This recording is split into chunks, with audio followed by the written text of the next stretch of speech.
سلامونه نیکې هیله ده چې روغ او سلامت به وئ. راځو د په ترتیب سره څلورم درس intersezione o incrociadas چې په موږ تاسو په افغاني یا پښتو یا دري اصطلاح کې ورته چاوک یا چرایي وایو. نو دا اوس کوم عنوانونه چې روان دي دا که به لږ تیز لاړ شم په دې چې پخوانۍ ویډیوګانې چې دي هغه هم 8-9 منټه وي. نو دا ورداسې چل کوم که کولی مې شوه چې یو ډول سرسري په دا شیانو تېرېږم که خامخا بیا چېرته تاسو ته کوم پوښتنه وه یا په څه شي سم پوه شوي نه وئ بیا په کومنټونو کې پوښتنه کولی شئ، یا به بیا ویډیو په جوړه کړو یا به هغه کومنټ کې ځواب تاسو ته حاصل شي. نو دا چرایي ده، نو دا کې باید هغه وشي ډېر احتیاط وشي، ځکه د ډېرو سرکونو موټر سره قطع کوي. نو کېدلی شي دا په سیماپورو یا په اشارو هم سمبال وي او یا هم داسې د dare precedenze په سینیالو سمبال وي او یا بغیر د سینیالو یا د dare precedenze وي چې هغه بیا ځان ته قوانین لري چې د dare di precedenza a destra موټر نه وکړي. هغه بیا وروسته درسونو کې بلا زیاته رڼا په واچوو. نو دا وه د intersezione o incrociadas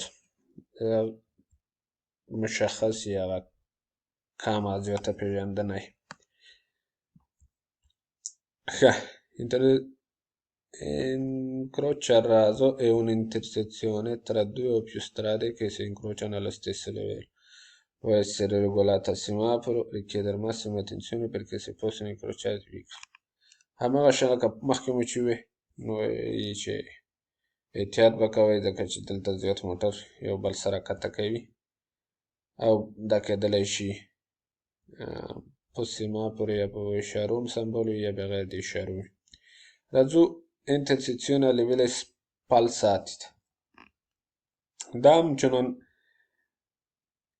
یعنی انکروچ دی خو دا په دغه د جوړښت چې د مختلف د دې دی ځکه دا کې کېدلی شي د سړک لاندې تیر شي، د سړک د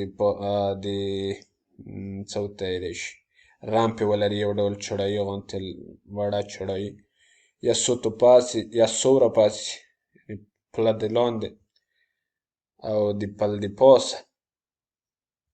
دا هغه دي چې مطلب د فرعي سرکونه د غټو سرکونو سره هم وصل کوي.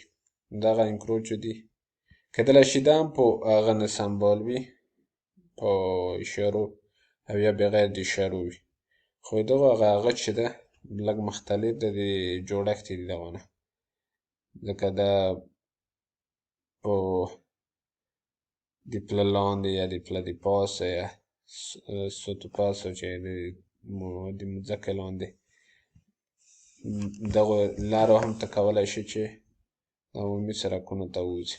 او دا هم وایي چې تاسو باید زیاته پاملرنه په دا کې وکړئ چې هلته موټر وي یا په هممهاله وخت کې تاسو د یو موټر سره قطع وصل کیږئ، یعنې موټر هغه سره قطع کوي، موږ ته داسې اصطلاح ورته وایو. نو باید